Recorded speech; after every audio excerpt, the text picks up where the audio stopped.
할렐루야, 사랑하는 성도 여러분, 2월 22일 화요일 아침 아까의 시간이 돌아왔습니다. 오늘 함께 보실 말씀은 구약성경 시편 75편 1절에서 끝절 10절까지의 말씀입니다.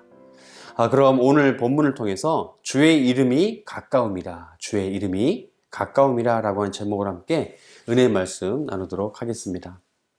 시편 75편은 아삽이 지은 이 시편 73편에서부터 83편까지의 이 말씀에 속한 시편인데요. 아삽은 이 다윗으로부터 찬양 인도자로 임명을 받았고 또 그의 자손들도 대대로 이 직무를 충실히 감당했다라고 말씀을 드렸습니다. 성경을 보시면 아삽의 시, 오늘 시편에 보면 인도자를 따라 알다스헷에 맞춘 노래라고 쓰여 있는데요. 여기에서 알다스헷이란 히브리어로 알타시에트라고 발음을 하는데요. 뜻은 파괴하지 말라라고 하는 뜻입니다. 그런 뜻의 이 청유형 명령이라고 하는데요. 자세히 우리가 말씀드리기는 조금 어렵지만 이 알다스헷이라는 이런 조건이 붙으면 악보에 이러이러한 식으로 너희가 연주해라. 그러니까 알다스헷에 맞춰서 곡조에 맞추라 라고 하는 그러한 정도로 우리가 추측을 할 수 있습니다.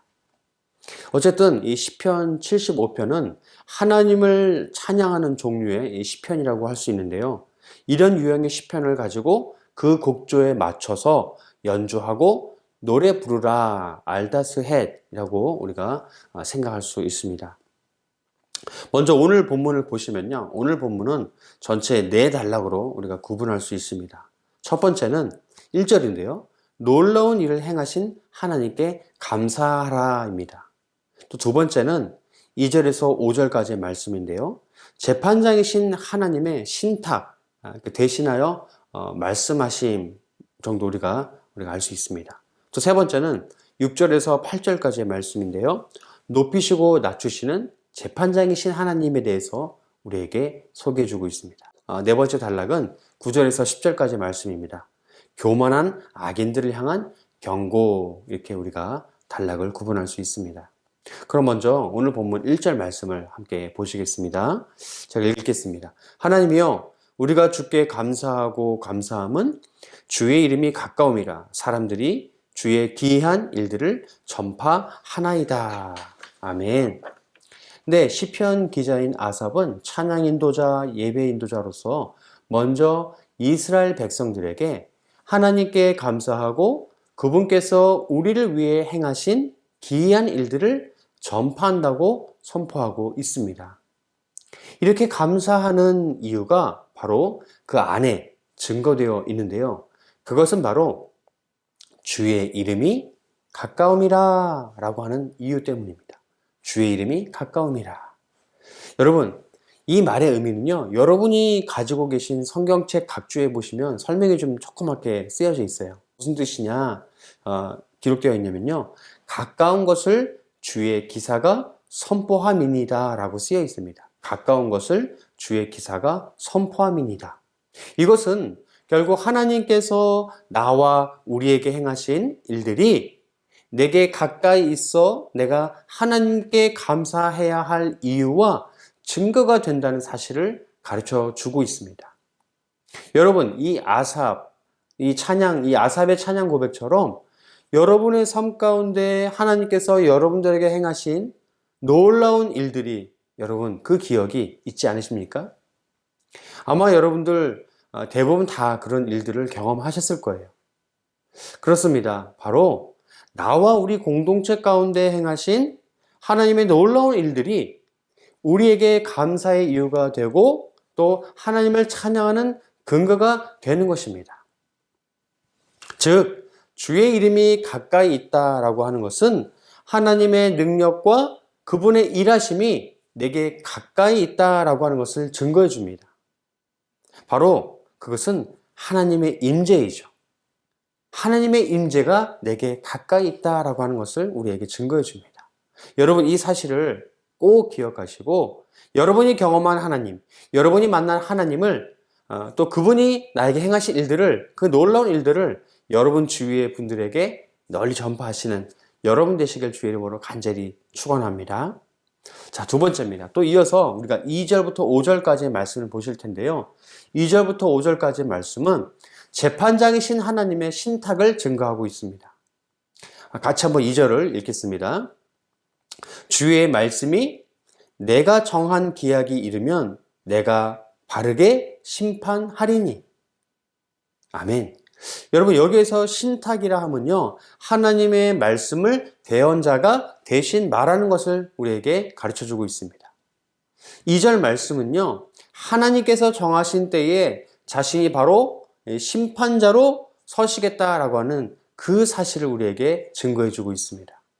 3절에 보시면 땅과 그 모든 주민이 소멸되리라 라고 하는 표현이 나오는데요, 바로 이 하나님이 심판자이시라는 사실을 우리에게 가르쳐 줍니다. 그런데요, 여러분 3절 앞부분을 보시면 하나님은 자신이 땅에 기둥을 세웠다라고 하시는 표현이 나옵니다. 이것은요, 하나님께서 심판주이시기 이전에 먼저 창조주이심을 우리에게 가르쳐 주고 있습니다. 그렇습니다. 하나님께서 만물을 지으셨으므로 모든 만물의 주인이 되시고, 또 그것을 흩으시는 것도 주인이신 하나님의 목, 바로 하나님의 권리라는 사실을 우리는 깨달아야 합니다. 바로 이 하나님께서 우리의 대적들을 물리치실 수 있으십니다.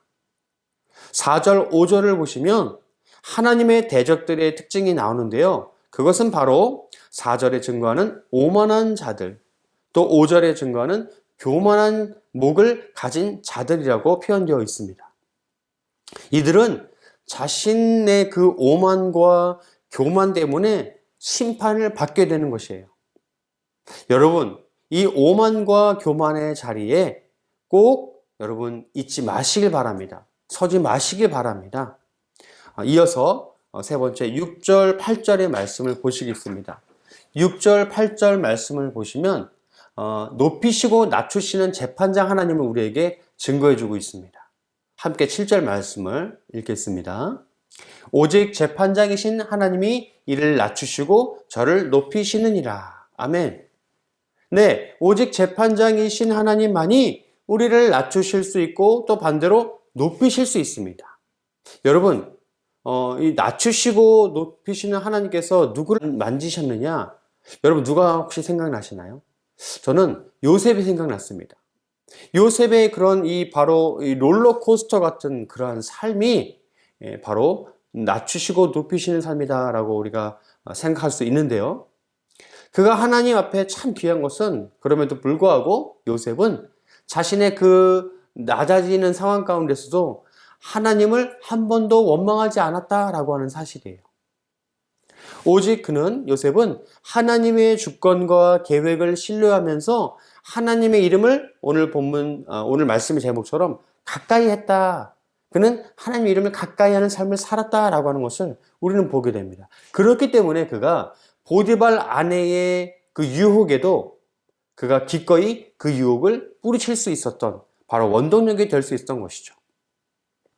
6절과 8절 말씀을 같이 보면 해가 뜨는 동쪽이나 또 해가 지는 서쪽, 남쪽이라는 표현이 나오는데요. 이것은 세상 어디에서도 4절과 5절에서 등장하는 세상적 권위를 상징하는 그 뿔을 들지 말라라고 하는 표현과 일맥상통합니다. 왜요? 바로 7절의 증거는 오직 하나님만이 재판장이시기 때문입니다. 그런 이유로 인해서 8절에 하나님의 손에 잔이 있고 그 잔에 거품이 일어난다라고 하는 표현도 나오는데요. 이것은 예레미야 25장에서 표현하고 있는 것처럼 하나님의 진노의 잔을 받는다라고 하는 표현과 같습니다. 다시 다르게 표현하면 모든 게 하나님의 손에 있고 그 손에 든 잔 안에 진노가 있어서 하나님이 그 잔을 흔드시면 그 잔 안에 있는 모든 진노와 그 흔드심으로 인하여 생긴 거품까지도 악인들이 마실 수밖에 없다라고 하는 표현을 보면서 우리는 깨닫게 되는 것이죠. 여러분, 어찌 보면 오늘 이 말씀 분량은 굉장히 짧지만 10절밖에 되지 않지만 굉장히 우리에게 강력한 말씀으로 다가오고 있습니다. 그러므로 우리는 하나님께서 창조주, 심판주 되심을 반드시 꼭 기억해야 합니다. 이것이 바로 하나님의 이름, 주의 이름을 가까이 하는 것이에요. 그리고 이어지는 마지막 네 번째 단락 9절에서 10절 말씀은 교만한 악인들을 향한 경고를 우리에게 증거하고 있습니다. 9절에서 10절 말씀을 읽겠습니다. 나는 야곱의 하나님을 영원히 선포하며 찬양하며 또 악인들의 뿔을 다 베고 의인의 뿔은 높이 들리로다. 아멘. 여기에서 야곱의 하나님이라고 하는 표현은 여러분 이스라엘 역사의 본격적인 시작점이 어디라고 말할 수 있을까요? 바로 그 시작점이라고 말할 수 있는 12지파의 시작이 여러분 누구로부터 되었습니까? 바로 그 12지파, 12아들의 아버지인 야곱으로부터 시작되었다는 것을 우리는 기억할 수 있습니다. 그것을 일깨워주는 것이죠. 그래서 아삽은 이스라엘 모든 역사의 주인이며 또 모든 인류의 주인이신 하나님을 찬양하라 라고 하는 강권을 우리에게 주고 있는 것입니다. 악인들의 뿔을 다 베고 의인들의 뿔은 높이 들리로다 라고 하는 표현은 아까 말씀드린 4절과 5절에 등장하는 뿔을 의미합니다. 뿔을 생각나게 하죠. 여러분, 우리는 우리 마음속에 있는 이 뿔들, 세상의 뿔들을 꼭 잘라내야 합니다. 바로 이것이 오늘 말씀 적용점이에요. 우리 마음속에 자라고 있는 이 세상의 뿔들을 꼭 잘라내야만 합니다. 그리고 우리의 영원한 뿔, 바로 그 권위가 되시는 하나님을 찬양해야 합니다. 아멘? 야곱의 하나님을 찬양하고 또 나의 하나님 되시는 바로 그 여호와 하나님을 찬양하기를 소망합니다. 그러기 위해서 우리는 언제나 나의 삶 가운데 항상 역사하시는 하나님의 이름을 우리는 꼭 기억해야 합니다. 가까이 해야 합니다. 이렇게 거룩한 묵상과 하나님의 이름을 가까이 하는 그러한 이 역사에 동참하는 저와 여러분들의 오늘 아침 또 오늘 하루의 삶 되기를 주의 이름으로 간절히 축원합니다. 함께 기도하시겠습니다. 사랑의 주님 감사합니다. 우리가 세상의 악한 뿔들을 잘라내고 그 권위들을 밀어내고 우리의 마음의 자리에 하나님의 거룩한 뿔, 하나님의 그 권위를 인정하고 하나님의 이름, 주의 이름을 가까이 하게 하여 주시옵소서. 그로 인하여 우리가 세상 가운데 승리하고 우리에게 주신 그 영광을 통해서 하나님께 감사하고 하나님을 찬양하는 우리의 삶 오늘 하루 될 수 있도록 주님 인도하여 주시옵소서. 감사드리며 거룩하신 주 예수 그리스도 이름으로 기도드리옵나이다. 아멘. 예, 이어지는 내일 아까의 말씀도 또 함께 하시겠습니다. 감사합니다.